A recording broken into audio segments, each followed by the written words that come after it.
Photofiltre 7 est un logiciel de retouche de photos très efficace et pourtant assez facile. Il est téléchargeable sur cette page en cliquant ici ou là. Cette page c'est www.photofiltre-studio.com/pf7.htm. Vous y trouverez également des plugins qui permettent d'augmenter les possibilités du logiciel, de lui donner des fonctions supplémentaires et vous pourrez télécharger ici. Je vais ouvrir Photofiltre en cliquant sur la vignette correspondante, voilà, et je vais maintenant ouvrir une de mes images en cliquant ici sur l'icône ouvrir et en allant sélectionner l'image sur mon disque dur. Voilà, elle est sélectionnée et je clique sur ouvrir. L'image apparaît. Maintenant, j'ai un certain nombre d'icônes qui me permettent de retoucher l'image.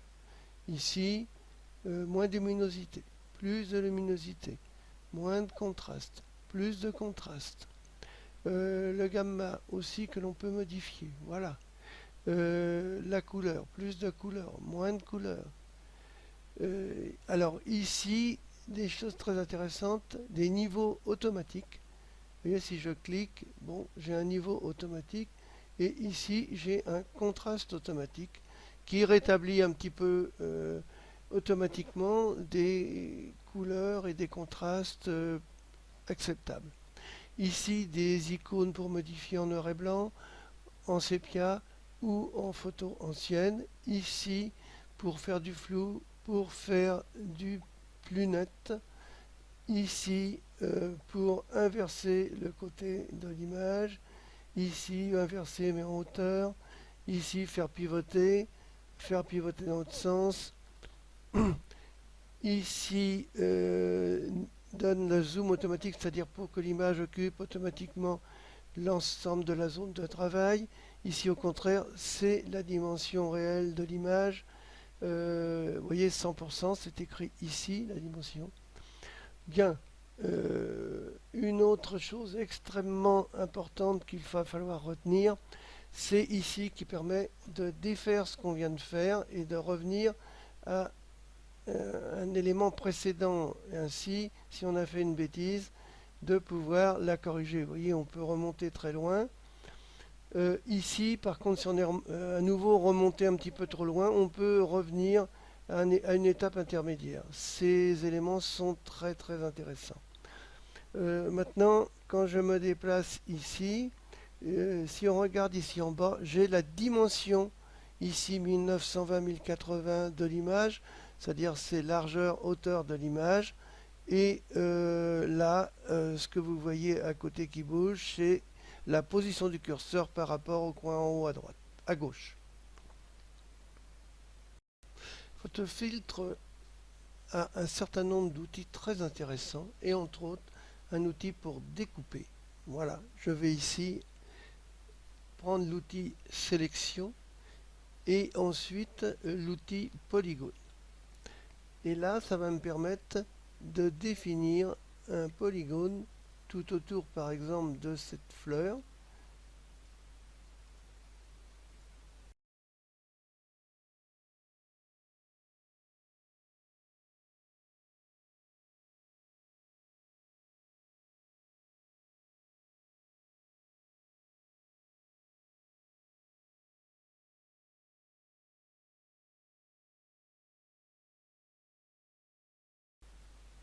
Voilà, j'ai totalement fait le tour de la fleur. Et lorsque je rejoins mon point de départ, vous voyez, apparaît un rectangle, un carré ou un rectangle effectivement autour et des pointillés tout autour qui me montrent la zone sélectionnée. Bien, maintenant que la fleur est sélectionnée, il faut la découper. Pour cela, je vais dans Édition, Détourage optimisé et je vais par exemple montrer en fonction d'une tolérance et des différentes actions, on peut modifier la qualité du détourage. je prends souvent le contour progressif qui est assez intéressant. Ici, j'ai une tolérance de 16 et je vais cliquer sur aperçu. Ah, vous voyez, la fleur est presque totalement mangée, ça va pas du tout. Donc ici, je vais réduire ma tolérance. Là, je l'ai réduit considérablement, je l'ai mis à 2. Et je vais refaire un essai aperçu. Et bien là, on voit que c'est à peu près correct et que le détourage est assez agréable. Donc je vais cliquer sur OK. Et ça me forme une nouvelle image où la fleur est entièrement découpée sur un fond transparent. Vous voyez, alors la transparence est représentée par le damier. Ici, ça veut dire que si je mettais une image en dessous, elle se verrait dans la partie où il y a le damier. Dans une seconde partie, nous allons voir une fonction très intéressante de PhotoFiltre 7 qui est la possibilité d'utiliser des calques. Donc les calques, ça veut dire qu'on a des calques plus ou moins transparents superposés que l'on regarde par-dessus et ce qui permet de créer des images bien particulières et très intéressantes.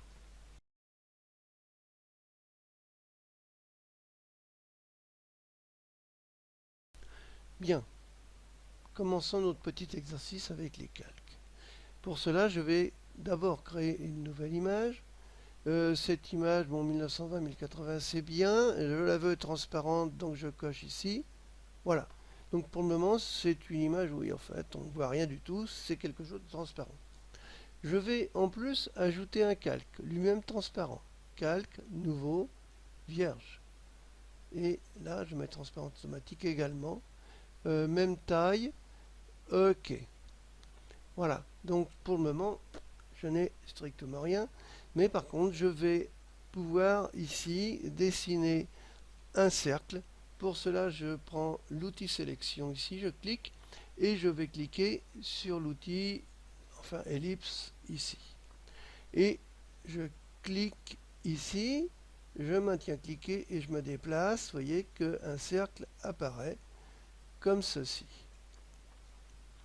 Une fois qu'il est créé, je relâche et apparaît le rectangle. Si je viens sur un des endroits du rectangle, ici, je clique, je maintiens cliqué, je peux déformer un peu mon cercle pour l'ajuster. Et si je clique au centre, je peux aussi le déplacer pour le centrer par exemple. Voilà, c'est fait. Maintenant, ce que je veux, c'est éliminer, conserver plutôt la transparence au centre du cercle et par contre amener quelque chose à l'extérieur. Donc à l'extérieur, il faut que je sélectionne l'extérieur du cercle.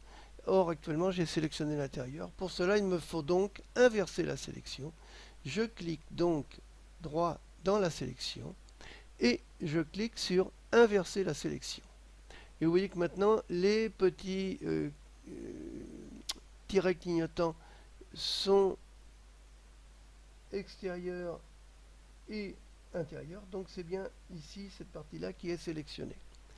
Je vais donc maintenant cliquer sur Édition et sur Contour et remplissage. Là, je peux choisir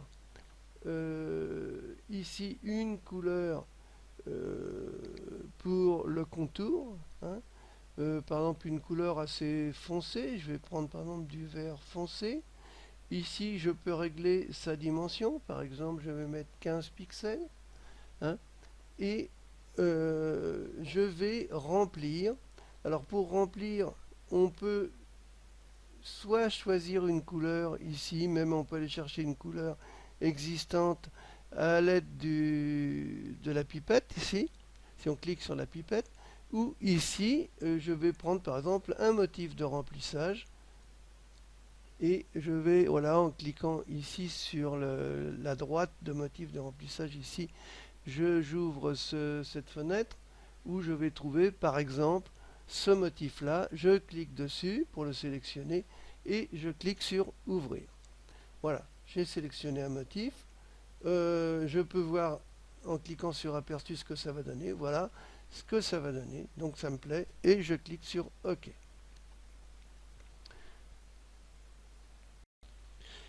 Bien, je vais maintenant créer un nouveau calque. Pour l'ajouter, je vais donc cliquer sur calque ici et sur nouveau, vierge. Il va se mettre au-dessus du calque 1 qui est actuellement sélectionné, ça se voit à cause du cadre marron qui est autour. OK. Et maintenant, c'est donc mon nouveau calque qui est sélectionné puisque le cadre marron est autour. Je vais dans ce calque faire une sélection et pour ça, je clique à nouveau sur l'outil sélection et je vais par exemple prendre un rectangle au coin arrondi, pardon. Voilà, je clique dessus et je clique ici, je maintiens cliqué, je me déplace, ça crée mon rectangle. Je peux maintenant, en cliquant au centre, le redéplacer, vous voyez. Et ici, je pourrais modifier un peu ses dimensions. Voilà. Maintenant, ce que je veux, c'est le peindre, par exemple, dans une nouvelle couleur. Donc, pour cela, je vais sélectionner une couleur qui me convient, par exemple, allez, du vert. Vous voyez, je peux, en cliquant ici, sélectionner la couleur que je veux et ici la faire plus ou moins claire. Voilà, mettons celle-ci. OK. Voilà ma nouvelle couleur. Et maintenant, si je prends le pot de peinture et que je l'amène ici, voilà, j'ai peint en cliquant dedans, j'ai peint mon rectangle à coin arrondi. Bien, maintenant je vais ajouter la fleur à mon ensemble d'images là. Pour cela, je clique sur l'image de la fleur pour la sélectionner et je vais cliquer sur édition, copier pour copier l'image de la fleur dans le presse-papier. Ensuite, je resélectionne l'ensemble de mes images, je clique sur édition, coller. Voilà, l'image de la fleur est donc collée dans un nouveau calque qui apparaît ici, mais elle est un petit peu trop grande. Je vais donc réduire ce calque. Pour cela, je clique droit dessus et je clique sur redimensionner le calque. Apparaît alors des petits carrés au coin du calque. Quand j'arrive sur un petit carré, je clique, je maintiens cliqué et je déplace pour réduire la dimension de la fleur. Voilà. Ensuite, si je clique au milieu, je vais pouvoir ramener, recentrer la fleur, par exemple, ici. Ensuite, bon, pour que l'ensemble soit définitivement intégré à l'image, il faut que je fasse un double clic ici. Voilà. Maintenant, je peux, vous voyez, j'ai un ensemble constitué d'un premier calque qui est au-dessus des autres, qui est la fleur, donc non transparente où il y a la fleur, mais transparente autour de la fleur. Donc qui laisse voir ce qu'il y a en dessous, autour, c'est-à-dire ici, dans ce calque, cette partie ici, jaune, vert jaune, là, qui n'est pas transparente, et le calque qui est encore en dessous, ici, avec ses feuilles, et le calque qui est en dessous, vous voyez que lui, il n'est transparent qu'au centre. Donc au centre, on a une zone qui d'ailleurs est restée totalement transparente, puisque les trois calques ajoutés les uns aux autres dans cet endroit-là sont transparents, ce qui fait qu'ici on voit un damier, et si on mettait une image en dessous, on la verrait. Maintenant, si je veux sauvegarder cette image, il faut que je la sauvegarde dans un format qui gère la transparence, pour pouvoir l'utiliser dans un logiciel qui gère aussi la transparence, ce qui n'est pas le cas de tous les logiciels. Donc ici, je vais cliquer sur Fichier, sur Enregistrer sous, et là, je vais par exemple enregistrer sur mon bureau.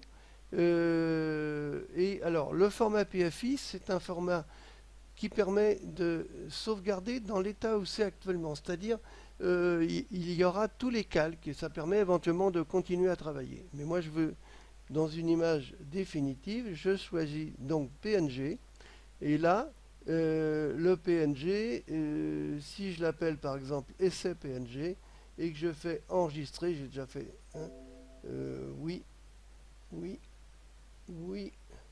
Voilà, maintenant mon image est sauvée dans un format qui gère la transparence.